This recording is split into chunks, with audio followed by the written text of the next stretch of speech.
Hola chicos, buenas tardes, bienvenidos a todos. Je le savais les gars, je le savais. Je sais pas pourquoi, mais le Real, euh, ça ne va pas en fait. Quand ils jouent en Andalousie, la température n'est pas bonne pour qu'ils s'en sortent, pour qu'ils arrivent à s'en sortir dans un match qui dure 90 minutes. La température, l'air de la victoire n'est pas en Andalousie pour le Real Madrid. Que ce soit le FC Séville ou le Betis, c'est toujours la même chose. La vérité, c'est toujours la même chose. Je sais pas, la victoire n'est jamais là pour le Real en Andalousie. C'est-à-dire que la victoire sera très compliquée s'il y a victoire en Andalousie pour le Real Madrid. À chaque fois, c'est pareil, les gars. Si vous regardez les matchs du Real Madrid tous les ans, que ce soit le Betis ou le FC Séville, c'est toujours la même chose. On a du mal à gagner. Et encore plus. Et encore plus quand on a un banc où il n'y a pas d'attaquant. Là, quand je vois qu'on fait rentrer Nacho, Rossellou, on dirait même pas il est rentré, il était invisible, on dirait même pas on a fait rentrer un attaquant. Pour vous dire que le Real est en manque d'attaquants dans ce genre de match. Ce genre de match où il faut un banc. Ce genre de match où il faut un banc pour te faire sortir de la galère de l'Andalousie. C'est très compliqué d'avoir un banc où tu as Rossellou qui rentre et on ne sait pas où il est, Rossellou. Où t'étais, Rossellou? Est-ce que vous l'avez vu? Moi, perso, je ne l'ai pas vu. La vérité, il n'était pas là. Il n'était pas là. Je ne sais pas s'il avait la cape, le cap d'invisibilité d'Harry Potter, mais dans tous les cas, on ne l'a pas vu. On ne l'a pas vu. C'est comme s'il était invisible, pardon. Invincible, il ne le sera jamais, mais il était invisible. J'ai tellement l'habitude de dire invincible pour Bellingham que je le dis même non pour Rossellou, mais désolé Rossellou, ça ne le sera jamais pour toi. Les gars, je le savais, je l'ai dit sur Twitter. Pour ceux qui me suivent sur Twitter, je l'ai dit, ça va être un match très compliqué. Et pour moi, on va pas gagner. Et résultat 1-1. Résultat 1-1. Ils ont, franchement, hein, on menait la première mi-temps. On faisait le match qu'il fallait, entre guillemets, défensivement très solide, avec un Lounine très solide. Je m'y attendais pas que Lounine soit titulaire. Et j'espère qu'il va continuer parce que même le but, hein, l'égalisation du Betis Séville, aucun gardien peut l'arrêter. Bombasso de 30 mètres, 25 mètres, personne ne peut l'arrêter. Personne. L'arrière droit qu'on connaît de nulle part, il lâche une Bombasso qu'il n'a jamais lâché auparavant. Il la lâche contre le Real Madrid, bien sûr. Bien évidemment. Bien évidemment. Les joueurs du Betis Séville se révèlent face au Real Madrid. J'ai envie de les insulter tous un par un. T'aurais vu le match du Betis Séville contre l'FC Barcelone? Il n'y en avait aucun qui a fait un match comme ça. Aucun. Et en parlant de aucun, Isco. Isco. Isco, il nous a sorti le Isco Prime. Le Isco Prime, il aurait pu nous tuer. Heureusement, sa tête, le ballon est parti sur le poteau. Il a mis une tête. Elle venait de nulle part. Mais heureusement, elle a tapé le poteau parce que sinon, il nous aurait tués. Il aurait fait le meilleur match qu'il aurait pu faire contre le Real Madrid. Mais heureusement, grâce à Noseke, Isco n'a pas mis le but. Et heureusement, parce que déjà, il sortait déjà d'une masterclass, il aurait mis le but, il aurait été homme du match. Mais heureusement, c'est Bellingham l'homme du match. Oui, car c'est encore lui le buteur. 12 buts, pardon, pour Bellingham. Et ouais, logique, logique, la vérité, logique. C'est notre sauveur cette année. On a eu du Benzema, on a eu du CR7. Maintenant, cette année, c'est lui. Cette année, c'est lui. Rodrigo, dommage, il a fait son match. Des fois, quand il driblait, il passait 4, 5 joueurs. Mais malheureusement, il y a eu une occasion où il était hors jeu. Dommage qu'il était hors jeu parce qu'il y avait but de Brahim. Dommage parce qu'il a fini l'arrière droit. Il lui a mis petit pont, il est passé, il a mis une passe. Elle est revenue vers lui, vers Brahim. Et Brahim, il finit facilement en fait. Et malheureusement, il y avait hors jeu auparavant de Rodrigo. Donc, Brahim Diaz. Exceptionnel. Brahim Diaz, j'aurais pas voulu le voir sortir. Brahim Diaz, il a fait un match exceptionnel encore une fois. Brahim Diaz, je le kiffe. Brahim Diaz, continue comme ça, mon gars. Carlo, fais-le jouer encore, s'il te plaît, parce qu'on n'a rien devant, donc fais-le jouer, s'il te plaît. Brahim Diaz qui fait une passe des magistrales à Bellingham et Bellingham qui finit d'une pudeur, d'une classe, d'un plat du pied, j'ai envie de dire. Magistral, la classe. Franchement, ce but-là, il était magnifique. Franchement, magnifique. Il n'y avait pas hors-jeu sur Bellingham. Bellingham, il fait l'appel qu'il faut. De toute façon, Bellingham, il a une lecture du jeu, pardon. Il a une lecture du jeu, Bellingham, que peu de joueurs l'ont.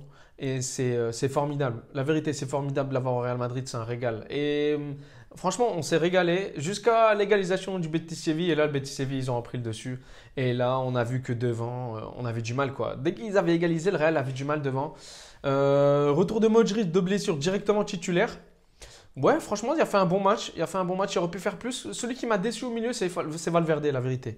Valverde, je le sentais fatigué. Il y avait un manque de pêche. Même ses frappes, à chaque fois, c'était pas cadré. Il n'est pas constant, Valverde. C'est dommage parce que il peut faire plus. Ça peut être un crack, la vérité. Ça peut être un vrai crack à la Bellingham. Mais malheureusement, je sais pas. Je le sentais pas en forme aujourd'hui. Et même au niveau, ça fait longtemps qu'il n'a pas marqué Valverde en plus, donc j'attends un peu plus de Valverde. Je pense que je ne suis pas le seul, Carlo, tout le monde, tous les supporters, ils attendent plus de Valverde parce qu'il peut apporter plus largement et il ne le fait pas. Il le fait par ses replis défensifs grâce à sa vitesse, mais devant, il n'apporte pas énormément en fait. Devant, il n'apporte pas énormément et je pense on doit en demander plus pour ce genre de joueur. Je ne sais pas ce qu'il a, je ne sais pas pourquoi il n'arrive pas à éclater, quoi. Il n'y arrive pas. Sors-nous tes fleurs. Il faut qu'ils éclorent. Faut qu'ils s'éclaboussent sur le parquet vert. J'ai envie de dire, Valverde, fais-nous rêver, s'il te plaît. Valverde, il faut qu'il nous fasse rêver parce que je pense que c'est un grand joueur et il peut faire plus largement. Mais aujourd'hui, il n'a pas fait la diff et il aurait pu faire la diff de par ses frappes non cadrées, de par ses, euh, ses faces offensives aussi où il peut plus apporter.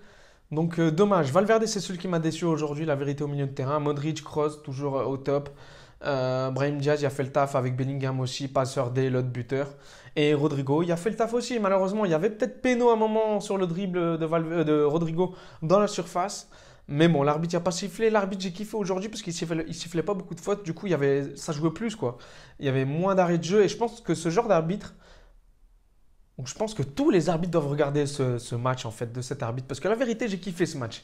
Même si le résultat n'était pas là, mais en fait j'étais préparé avant le match je savais qu'on n'allait pas gagner. Donc heureusement au final de m'être préparé avant le match, je me suis dit ouais c'est sûr on va pas gagner parce que il nous manquait du banc, je savais qu'on enchaîne les matchs et 13 victoires d'affilée, c'est dur de les tenir, tu vois. Donc, fallait un coup d'arrêt, un match nul. On aurait pu continuer, hein, mais on s'est pris un bombasso venu de nulle part. Malheureusement, c'est comme ça, faut l'accepter. C'est un match nul mérité, la vérité. C'est un match nul mérité. La défense, ils ont fait leur taf. Que ce soit du côté de Betis Séville ou du côté du Real, ils ont fait leur taf, défensivement parlant. Les deux gardiens, ils ont géré. Les deux gardiens, ils ont géré Lunin exceptionnel. Je pense que ça ne me surprend pas s'il est au prochain match, il est titulaire. Donc, Lunin, continue comme ça, mon grand, parce que la vérité, je pense que tu peux percer. Quand je vois dans la semaine qu'ils veulent acheter Kepa et du coup, ben, qui dit vendre Kepa, vendre Lunin, la vérité, moi je garde Lunin et Kepa il retourne à Chelsea là où il était. La vérité, parce que à voir ce qui va se passer, mais moi perso, acheter Kepa alors que tu as déjà un Lunin qui est en train de confirmer, qui est en train de prendre de la confiance et je le vois, qu'est-ce qu'il dégage, ce qui dégage en lui, Lunin actuellement, c'est pas le Lunin que j'avais vu avant en mode traumatisé, il sait pas quoi faire, il sait pas ce qu'il fait, il sait même pas où il est. Alors que là, je vois un Lunin, un bonhomme. Là, je vois actuellement un bonhomme qui n'a pas peur, qui va, qui sort, qui prend qui prend des décisions en fait. La vérité, et un gardien doit prendre des décisions difficiles. De par ses relances, de par ses arrêts, de par ses sorties, Et un gardien, c'est un vrai taf, vraiment. C'est peut-être le poste le plus compliqué pour un joueur de football. Donc pour moi, je vois un bonhomme aujourd'hui et ça fait plaisir. Il a eu des phases difficiles où il n'a pas joué. Lunin a eu des phases difficiles où il n'a pas joué. Et limite, facile s'il jouait 2 matchs par saison, hein. Même en Copa, hein. Donc là, ça fait plaisir. On va dire que c'est un mal pour un bien que Courtois soit blessé. Mais ça fait plaisir. Franchement, j'espère qu'ils ne vont pas faire le choix d'acheter Kepa pardon, et de vendre Lunin. Donc, affaire à suivre, affaire à suivre. Et surtout, j'attends le match de Kepa. Qu'est-ce qui va sortir comme match? J'attends avec impatience. Je ne sais pas quand il va rejouer, mais peut-être le prochain match en LDC. C'est contre Braga ou l'Union de Berlin?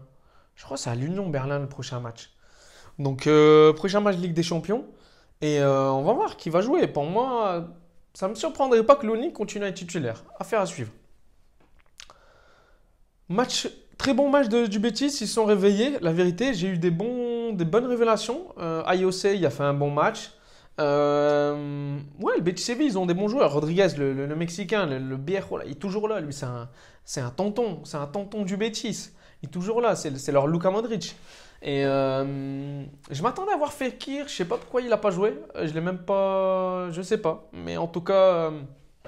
J'aurais voulu le voir, dommage. Fekir Isco, ça aurait pu être intéressant pour le coup. Donc ouais, match intéressant, match serré, match nul mérité. Et bah, du coup, Giron, s'il gagne demain contre... c'est un match à suivre, hein, je crois que je vais le débriefer le match. Demain, Giron-Barcelone, les gars. Demain, Girona contre Barcelone. Si Giron gagne, Giron prenne la première place car là, on a manqué. En fait, on aurait pu creuser l'écart avec Barcelone, mais malheureusement, on ne l'a pas fait et à chaque fois, c'est pareil. Ça aurait été le Barcelone, ils auraient creusé l'écart, ça fait 10 ans. Mais nous, on aime bien laisser un peu de suspense. On aime bien, le Real aime bien laisser un peu de suspense, un peu poireauter la chose. Donc, on verra bien. Girone, ils ont la chance d'être premiers demain. Affaire à suivre, sachant que Barcelone ne vont pas laisser Girone gagner. On va dire que c'est un classico, c'est un derby de la Catalogne, si vous permettez. Donc, affaire à suivre. Match à regarder. Moi, en tout cas, je vais le regarder pour voir ce qui va se passer. Franchement, hein, j'espère que Girone va gagner. La vérité, je m'en tape que Girone passe devant. J'espère que Girone va gagner. Moi, je veux juste qu'il y ait le plus d'écart possible entre le Real et le Barça. Voilà. Ça, c'est clair et net. C'est clair et net. Je pense que tous les Madridistas, vous êtes d'accord. J'espère que Girona va gagner demain. Et je m'en tape s'ils sont premiers. Je m'en bats les reins. Clairement. Donc, affaire à suivre. Demain, moi, perso, je vais pousser Girona à fond. Et on va voir ce qui va se passer. En tout cas, Girona, ils enchaînent les victoires. Ils n'ont pas perdu, ça fait 4 ans. Donc, on verra bien. S'ils perdent demain contre Barcelone, on va dire que c'est l'achète à la Catalogne. On va dire que voilà, le Real fait match nul et du coup, bah, le Barça, il gagne pour, on va dire, les rattraper. Donc, affaire à suivre. La vérité, affaire à suivre. Donc, en tout cas, c'était un match plutôt passionnant aujourd'hui entre le Real et le Betis. Et ben, il nous manque du banc, la vérité. Hein. Je ne sais pas ce que vous en pensez, hein, mais moi, perso, quand je vois Nico pas rentrer, Nacho et je ne sais qui, je ne sais même pas son nom, je vais l'oublier son nom. Parce que comme il est invisible, eh ben moi aussi je vais faire l'invisible. Je vais oublier son nom, je ne sais plus comment il s'appelle. Je vais faire le mec je ne sais même pas qui c'est la vérité. Je ne sais même pas. Il y a 2 joueurs qui sont rentrés, le troisième apparemment il est rentré, mais je ne sais pas qui c'est et on ne l'a pas vu. Donc voilà. C'est dur quoi, la vérité. La vérité c'est dur. La vérité c'est dur donc... j'espère qu'en janvier, Tonton Perez va recruter parce que ça va être très compliqué de continuer cette saison bah, du coup avec un tel banc en fait où il n'y a pas d'attaquant. Donc voilà, Nico Paz il ne peut pas beaucoup apporter, c'est un petit jeune qui ne peut pas confirmer dans des gros matchs. Nacho, ben, c'est un défenseur et l'attaquant, ben, on n'a pas d'attaquant. Donc en attendant le retour de Vini de Vini quoi. En vrai, il y a qui devant qui nous manque? Il n'y a que Vini. Il n'y a que Vini, après le reste c'est milieu et défense. Donc ouais, il n'y a que Vini, il nous manque des attaquants. Donc voilà, en attendant le retour de Vini, on verra bien ce qui va se passer. Et j'espère que cet hiver ils vont recruter parce que ce genre de match montre qu'on est en manque de banc offensivement. Et tu ne peux pas gagner une Liga avec un banc comme ça, offensivement parlant.